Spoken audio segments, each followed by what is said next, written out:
Today on Commander Replay, we try out some Iroas Giant Tribal versus Gahiji, Thada Adel, and Keranos God of Storms. Find out if the group hug can power our Giants to a win. Next on Commander Replay. Thank you to all of my awesome Patreon supporters. We have 2 new Patreon supporters, MTG Ice and Joe Money. You guys are awesome. If you want to help support the channel and vote on which decks I play next, feel free to check out my Patreon at the link below. Welcome back, everyone. Playing some Iroas Giant Tribal. Take a look at our opening hand.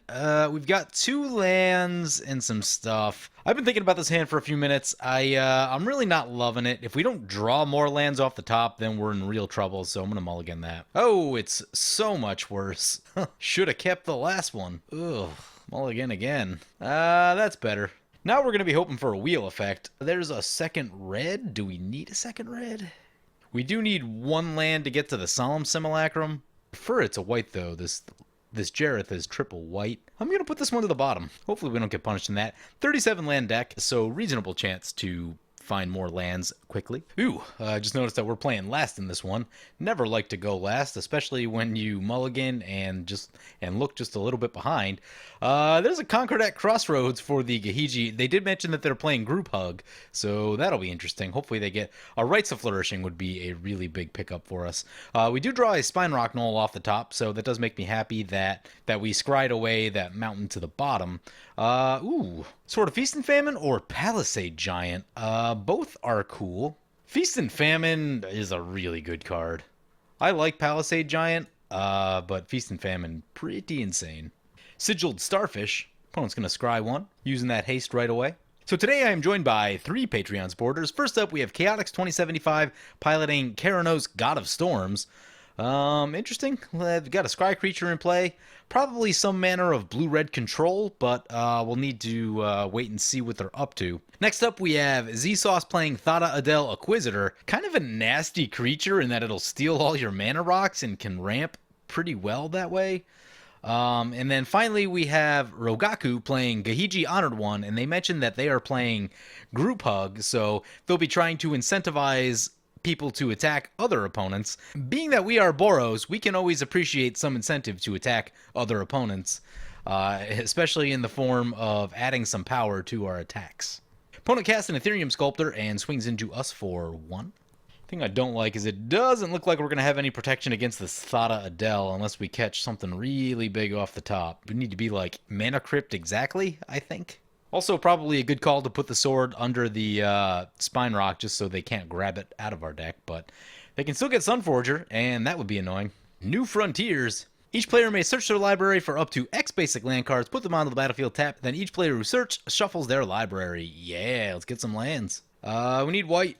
Wish they went just a little bit more, like if they waited another turn or 2 on that. The list of cards that would now get the Solemn Simulacrum into play on turn 3 is now slightly larger. Soul Ring and Ancient Tomb would now also do it. So we get our land, it brings it back to our turn. There's a creature. That blocker makes me super, super happy. So we're going to play a Plains right here and get down this Stink Drinker Daredevil, and that's also going to be ramp for our Giants. We are a white short of this Jareth, sadly. But, yep, no attacks from us. We're just going to stay put with our Daredevil right here. Opponent's going to continue scrying with the Starfish. Ooh, that's a Jace's Sanctum. Instant and sorcery spells cost 1 less. Whenever you cast an instant or sorcery spell, scry 1. Yep, that's a good card. So, Keranos, some sort of spell slinger kind of deck. And an extra planar lens coming down for the Thada Adel. Grabs an island, that's not going to help us any. Keranos, the only one at the table that it could help. But if that gets blown up for any reason, that will hurt them kind of badly.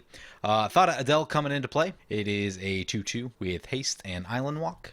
Opponent going to swing into the Gahiji and send the Ethereum Sculptor over to the Keranos. Gahiji says they said it too soon. He didn't finish declaring. So Gahiji says they don't run any artifacts except Orrery. So now they're going to swing both at the Keranos. Should have waited until after they attacked. I mean, pretty much having like guaranteed access to mana rocks early on, it's like kind of a big deal with Thada Adel. We're going to need like an Austere Command or an Hour Revelation, something like that to slow down what Thada Adel is up to. A Cyclonic Rift out of the Keranos also wouldn't be terrible either. Then people will just get their respective mana rocks back. Card I'd really like to see out of this Gahiji is Rites of Flourishing. We can get those extra land drops and get that extra card draw. That's really where I want to be. Opponent gets an Elixir of Immortality. Interesting, no Soul Ring? Goblin Spymaster coming into play. Haste, first strike. At the beginning of each opponent's end step, that player creates a 1/1 Goblin creature token with creatures you control attack each combat if able. Oh, gonna make blocking hard. Brings it back to our turn. There's a Stoneforge Mystic. That's an interesting one. Right here, I think we're gonna go Mountain Solemn Simulacrum. Use the Solemn Simulacrum. Get a Plains. We doing any attacking? Everyone's gonna be getting 1/1s. It's gonna force their stuff to attack. I think we sit back one more turn because there's going to be forced attacks over the next couple turns. So from here on out, we'll want to play our creatures in the second main phase if we want to hold them back as blockers. Opponent's going to play an Augury Owl, and it will scry 3 as it enters. Opponent will get the Goblin token at their end step. Opponent apparently bluffed on the no artifacts thing. Maybe I should have went for Thran Dynamo last turn instead of the Solemn Simulacrum. The protection ability on Jareth seems really good with Sword of Feast and Famine. Champion's Helm coming down for the Thada Adel. That one seems good. It's now a 4/4. Opponent's going to Fabricate. Opponent reveals a Hammer of Nazan. Oh boy, that's a pretty good one. Doesn't look like they have the mana yet, though. They got 2 right there and a 3rd right there. Maybe they can cast it in their second main if they find a mana rock. The good news is, opponent's forced to attack with its Ethereum Sculptor, and there's a lot of ways that it could potentially die if it goes to combat. Oh, opponent doesn't have their token yet. It's not forced to attack. Crap. Doesn't happen until the end step, so mess that up. Thada Adel swings into the Keranos. Is going to trigger 1 time. Let's see what they steal. Steals a Treasure Map. Not a bad card. I'd still be stealing mana rocks left and right, though, personally. Treasure Map down. Opponent going to use the Treasure Map. Sure. Gahiji coming into play. Yeah. That's going to make things interesting. Brings it back to our turn. We draw into a Strip Mine. I'm going to go play the Buried Ruin right here. We are forced to attack, which is not amazing. The thing that I don't like is that we can't use the Sword of Feast and Famine all at once. Like, we can't play it and equip it and get the trigger all in the same turn. But, I don't know. Maybe it's still worth just getting into play. I'm not going to have any blockers back. I mean, I guess we just go to combat. Gahiji's going to trigger a bunch of times. Big damage coming into our opponent. Yep, definitely going to block with the Goblin token. And they're going to eat the rest. They're down to 29. So we could get the sword in right here. And then we can get... Yeah, so let's get the sword. Get Stoneforge Mystic. Grab Sunforger. And we'll leave that in our hand. Because it has haste, we'll bring Sunforger down at the end step. And then we get another Goblin token at the end step. The big thing is I don't want the Thada Adel rummaging around in our deck for our artifacts. I'm a guy that likes my artifacts, and I rely on them pretty heavily, so definitely don't want people stealing them. Bolt of Keranos deals 3 damage to any target, scry 1, and they're going to get to scry again, so they can scry 2 with the Jace's Sanctum. They're going to shoot the Ethereum Sculptor. Not a bad plan. Ethereum Sculptor is seemingly innocent, but I assure you it is not. It can really enable a lot of broken stuff. And being that opponent's already got an extra planar lands, an Ancient Tomb for some extra mana, slowing them down any way possible is going to be a good idea. And there's a Mnemonic Wall. Going to get back the Bolt of Keranos. Sure, continue the bolting. Opponent forgot to scry with their Starfish, so they will be forced to attack with it. Or maybe it was intentional. Either way, Gahiji adding a lot of power to the equation, and opponent going to swing into the Thada Adel for another pretty big hit. They go down to 21, and then they'll get the Goblin token at their end step. So Thada Adel just took 2 pretty big hits right there, and they're down to 21. It's only turn 5. Looks like it's shaping up to be a pretty quick game, although that's usually how things play out when there's group hug at the table. Group hug will usually get the game into its later phases very early. Not something that I'm always in love with. It really, like, depending on how your deck's built, if your deck is built to do, like, a certain sequence of things, like many Boros decks are, then, like, you're usually trying to get, like, a 3-drop, your 4-drop, and then, like, maybe a 6-drop or something like that. If you just go straight to the 6-drop, it's not quite the same. Has a really strange impact when you just have, like, a lot of mana all at once, much quicker than you were expecting. You don't really get to set up in the same way that you were expecting to. And it does become really easy for opponents to just go way over the top of you when that happens. Unless you're the deck with the really big top end. Opponent can use that treasure map one more time. Plays Hammer of Nazan, gets that free equip onto the Thada Adel. 6/4 haste, hexproof, indestructible with Island Walk. It's a lot of abilities. It's forced to attack, so the question is, where do they send it? Opponent going to send the Thada Adel into the Gahiji. Yeah, Gahiji the one enabling everyone else to swing into them for big damage, so that makes sense. Opponent going to throw the Goblin Spymaster in front. Sure. So now we can work on getting rid of these pesky Goblin tokens so we don't have to attack with everything every single turn. Down the Goblin goes. Makes me a little bit sad that there's some open blue mana on the side of the Thada Adel. They could try to get in the way of our equipment plans that we have lined up for this turn. Hope it doesn't come to that. Oh boy. Wild Evocation. At the beginning of each player's upkeep, player reveals a card at random from their hand. If it's a land, put it onto the battlefield. Otherwise, that player casts it without paying its mana cost. Woo! Oh, this is going to get fun. Gahiji going to swing into the Thada Adel. Sure. Changes their mind? Must have changed their mind. So at the end step, we're going to lay down this Sunforger with the Stoneforge Mystic ability like we talked about. Grab the Sunforger. Did I say Stoneforger? I meant Sunforger. Grab the Sunforger. So back to our turn. Wild Evocation will trigger. Let's see what we hit. The Giant would be sweet. Oh, it's a Thran Dynamo. Well, Thran Dynamo is not terrible and may even allow us to get the Giant. There's an Arid Mesa. Play that Arid Mesa. I definitely need more white and red mana. You still got this Goblin, so all of our stuff is forced to attack. It's not amazing. Take a look at our deck list real quick, see what we got for Sunforger targets. We are not running Sulphurous Blast, which is a card that I'm missing right now. Would love to blow up that Goblin that's on our side. Doesn't look like that's going to be the case, though. Do have a Return to Dust, always very good. Chaos Warp, Teferi's, Boros Charm, and some spot removal. I think it's going to look something like this. Let's get the Giant. Actually, let's get the Giant in the second main. Like to have one blocker up. What are we attacking with? Guess it's going to be the Stink Drinker Devil? This guy have Vigilance? Does not have Vigilance. Bummer. Equip the Sunforger.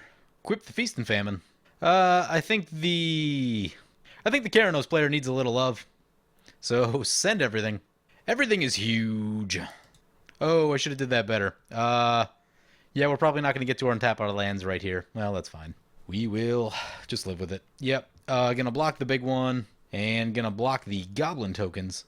We still get in a sizable hit, and we've got Sunforger open, so I think we'll be alright. A little bit worried about what's in their hand. Spellslinger decks are always concerning for me. Looks like they hit a land with the Wild Evocation. That's good. Scry Temple for our opponent. Sure. Will Kenrith. Oh boy. Until your next turn, up to 2 target creatures each have their base power and toughness 0-3 and lose all abilities. And they get to partner. The -2 is target player draws 2 cards until your next turn. Instants and sorcery spells. That's probably the mode that they're going to be going with, I would imagine. Well, maybe next turn. Next turn, that's probably the mode they're going with. This turn, I wouldn't be surprised to see the plus mode. And the ultimate is copy a spell whenever you cast it. Seems pretty good. Okay, so opponent's going to make our creatures lose a bunch of power and toughness and all abilities. How much do we care about that? Do we just go for Teferi's right now? I mean, that's a 1-3 normally. I mean, it's annoying. It doesn't seem like the end of the world, though. I feel like the sword should still be applying the ability, though, because even though it loses the ability, then the sword should add it back, right? That's how that works. That's a layers question, isn't it? Layers are difficult. We're only going to send one our way and one into the Gahiji. That seems fair. There is randomly a Call to Mind in the temporary zone. Not sure what that's all about. We go down to 36. Opponent's going to use the Elixir of Immortality, crack, get some life, and reshuffle their graveyard. Wild Evocation triggers, opponent gets a land. It's an Academy Ruins. That's a pretty good one, though. They just shuffled their graveyard. Ooh, that's a Mishra's Workshop. That thing is strong. That's a Strip Mine candidate right there. Opponent's going to use that treasure map, and I believe that's going to flip it over. Does flip it over. Always a little bit awkward when it flips over that it's tapped. Generally, I try to time that for the end step when I can. It's a little bit awkward. Opponent going to swing into the Gahiji. I'm fine with that. Not coming our way. Opponent blocks with their Gahiji. Gahiji goes down. Wow. Really doesn't want to give up artifacts. Wild Evocation is going to trigger for the Gahiji opponent. And it's a Volcanic Offering. Opponent's looking to choose some lands. And so they choose the Mishra's Workshop. Down for that. That's a good one to choose. Going to choose our Berry Ruin, so we're going to respond with Sunforger. And see what else. Going to Volcanic Offering, our Solemn Simulacrum. I actually need that one so I can get the Sword of Feast and Famine trigger through. Oh, we could choose target creature we don't control. That's got hexproof, so we can't choose that one. I guess just the Starfish. But then we will activate the Sunforger. We're going to need to crack our land first. Crack our land. Get a Plateau. use the Sun Forger, cast Boros Charm, and give our stuff indestructible. So when I was at the shop last week, I meant to do this exact sequence with my Angel deck in response to some removal on the stack, and realized that Boros Charm was no longer in the deck and had already used Teferi's protection. That was an embarrassing moment. I had started working on another Boros deck and pulled the Boros Charm out, and I think I was also messing with some other stuff in the deck, but yeah, it wasn't there when I needed it, and then I ended up losing my stuff. I think I ended up still winning the game, but you know. It's not a great feeling when you go to Sunforger for something that's not in the deck. Opponent's asking if we want a big old creature for free. I like big old creatures. Oh, hey now, that's a Bold Weir Heavyweights. Yeah, that's a card.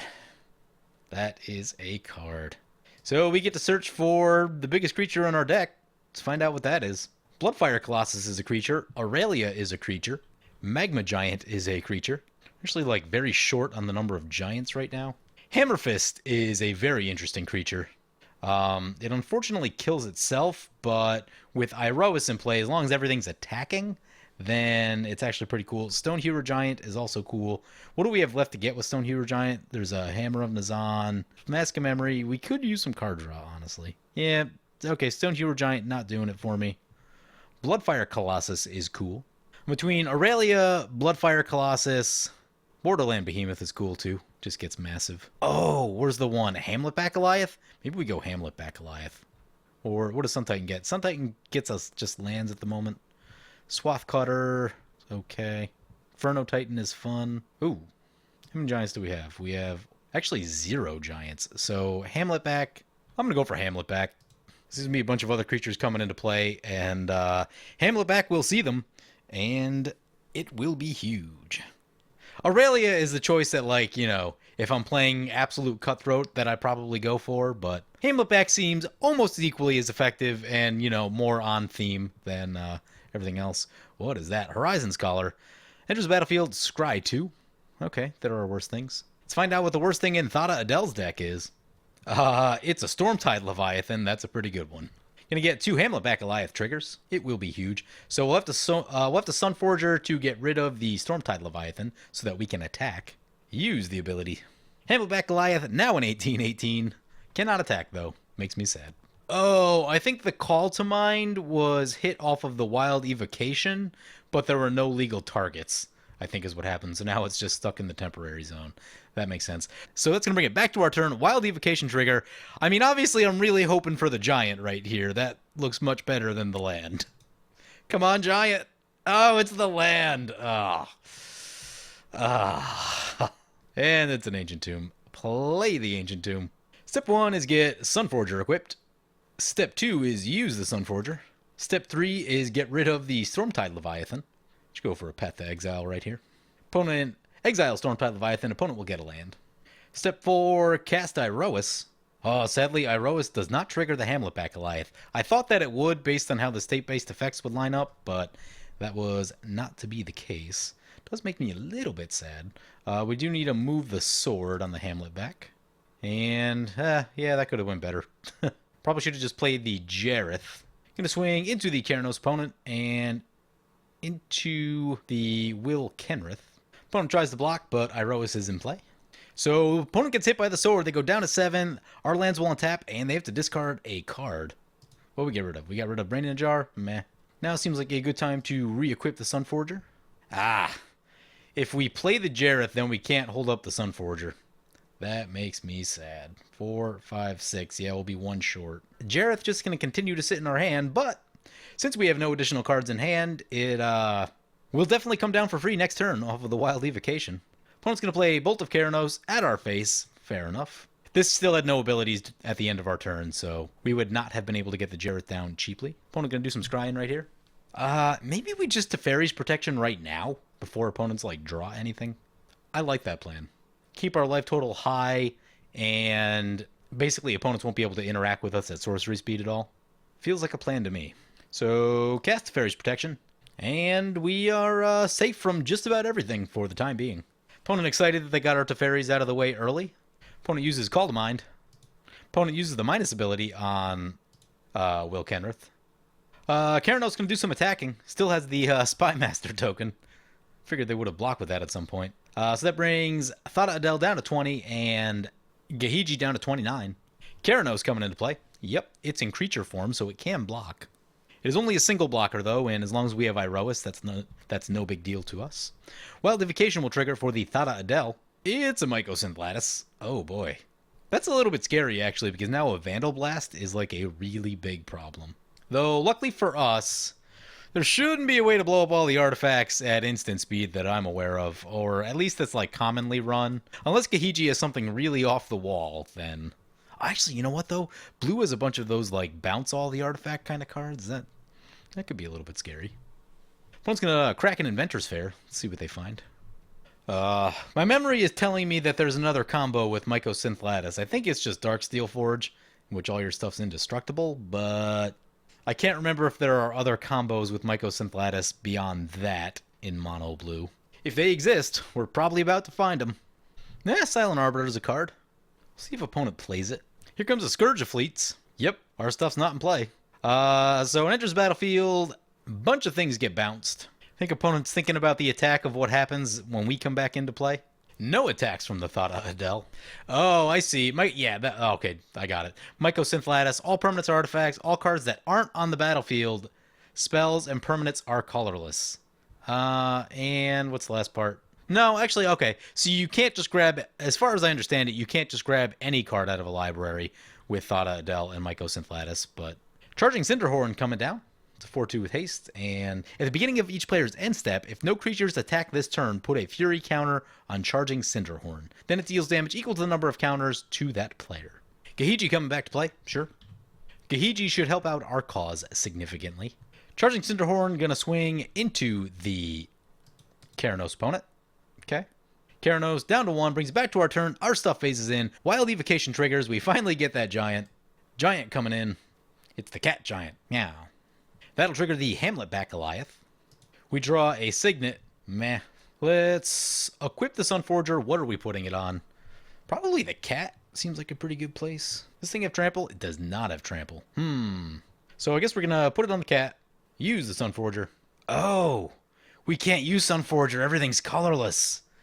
Well, that fizzles. Also means we can't use the protection ability either on Jareth. Play the Signet. Mycosynth Lattice kind of messing some stuff up for us. Colors do matter. Let us go to combat. All right, send this one into the Keranos opponent. Might leave the Solemn Simulacrum back for blocking. That one does have Trample, but we can stop at least some damage. Seems like probably a pretty good idea. Send the big one into there. Send that one in there. Send that one in there. So if they block the big one, they're going to be taking 10 plus 11 is 21. Oh, yeah, that should do it. Okay. So Gahiji's going to trigger a bunch of times. Oh, wait, I miscounted that. So it'll be 9 plus 11 is 20. Okay, I think we're still okay. Still okay. So both players go down. Sword of Feast and Famine will trigger. We could get really proactive with Sunforger right here. I don't know that that's necessary. We'll just wait and see what opponent's up to. We're out of protection spells, unfortunately. Without Mistveil Plains in play, we can't recycle the Boros Charm. Wild Evocation for the Gahiji opponent. Ooh, it's an Arbiter of Knowledge. And it's battlefield. Each player's life total becomes the highest among all players. That'll be 31. That will trigger our Hamlet back Goliath, sure. Opponent's ending everything. Yeah, we should probably do some blocking. Solemn Simulacrum in front of the Charging Cinderhorn.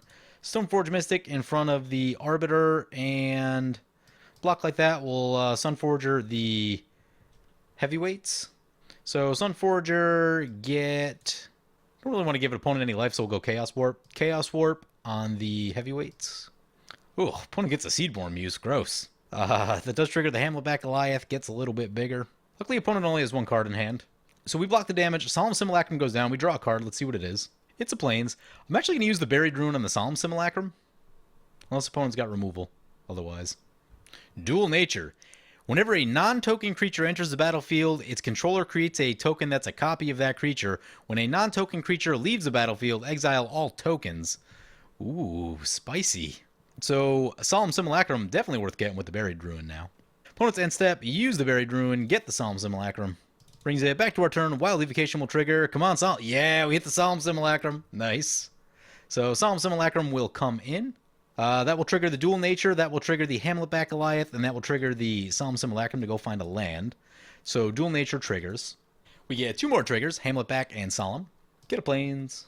Get another Plains. And we draw a Mountain. Sunforger on the Jareth. Sword of Feast and Famine on the Jareth. We do have Swords of Plowshares in the deck. Should probably use it. Oh, we could have Enlightened Tutor. Swords of Plowshares. Shoot the Seedborn Muse. That thing is scary. Also, it doesn't give them significant amounts of life and removes a blocker, all that good stuff. Dual Nature will trigger, get rid of all the tokens, of which there are none. Re-equip the Sunforger. Play a Plains. Attack with everything. Give Jareth Pro White. Only gonna double block the big one? Yep. Do we have enough otherwise? I don't know that we do. Sword of Feast and Famine will trigger. Dual Nature will trigger. And we'll pass like that. If we need to shoot something with Sunforger, we will. Wild Evocation will trigger for our opponent. No cards in hand. They draw a card. Needs to be something really big. Board wipe would actually do it. Like an Austere Command right here would hurt really badly. It's a Dawnbreak Reclaimer. That's not quite the one. Ooh, 2 Dawnbreak Reclaimers? That might be something. We have a Stoneforge Mystic in the graveyard. Only 1 creature, though. One can attack with both. Sure. Opponent changes their mind. Think they're just going to try to get a bunch of blockers back. Well, they can only get 1. We'll give opponent the Charging Cinderhorn. Choose the Charging Cinderhorn one more time. So that'll come in. Hamletback Goliath will trigger. Stoneforge Mystic will trigger. Get Mask of Memory. Need some card draw. Dual Nature will trigger. Triggers the Stoneforge and the Hamletback again. Get Hammer of Nazan. Opponent's got blockers. Activate the Stoneforge Mystic. Get Hammer. Put it on, I'm going to say the Jareth.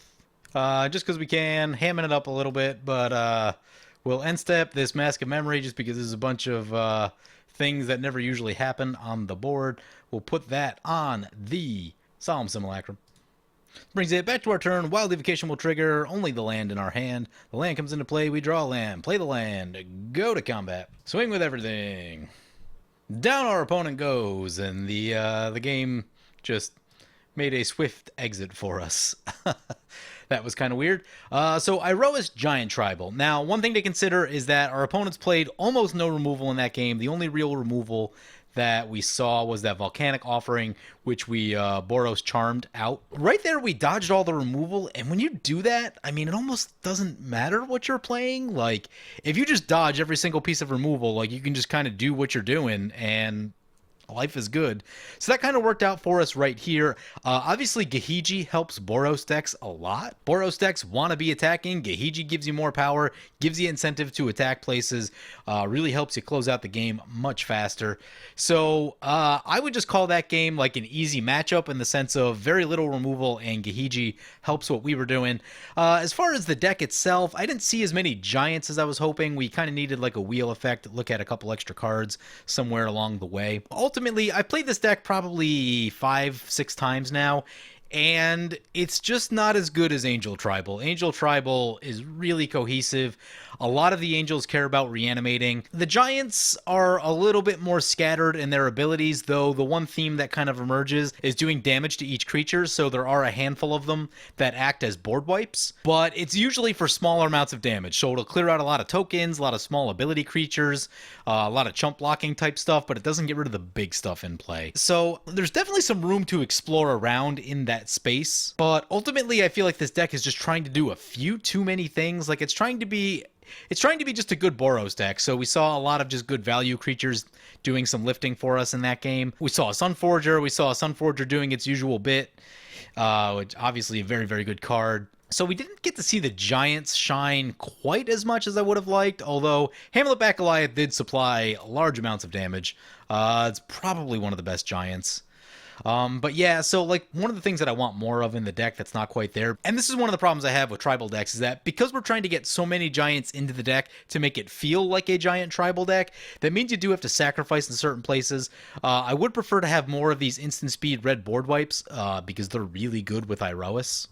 but I was only able to get Magma Quake and Inferno. Hammer Fist Giant can be activated during combat, which is helpful, but like Magma Giant is going to be tough to get into play at instant speed. I don't run anything to flash it down, though I could probably look at something like a Quicksilver Amulet. That's always a decent card to have around. So yeah, like I said, there's a lot going on here. The deck is kind of in a few different directions.